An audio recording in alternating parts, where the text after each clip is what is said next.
Hey everyone, it's a beautiful quiet day outside.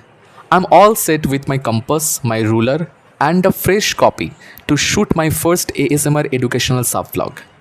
In this series, I'll show you the secret geometry behind the most important diagrams in your physics syllabus. To begin, I have chosen a classic, reflection of light. I'm using ruled pages for this. Why?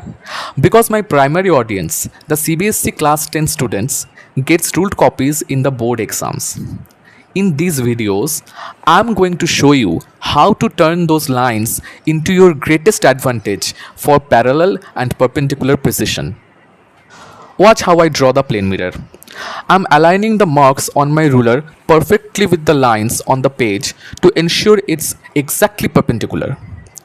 Remember, it's always important to shade the back of the mirror to show the non-reflecting side.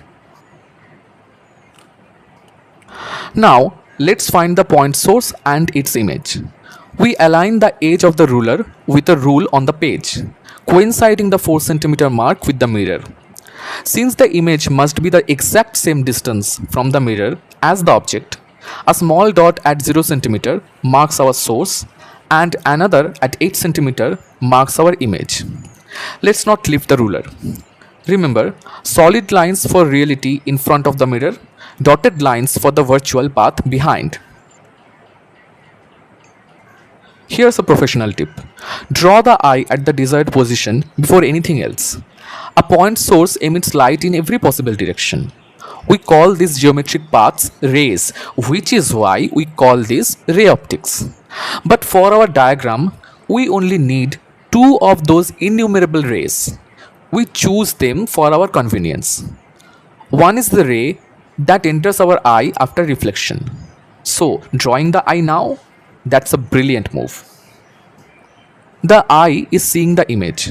This line, solid in front, dotted behind, shows the straight path light would have taken if that virtual image were a real object.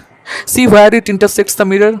Our next move is to simply join the intersection point back to our source.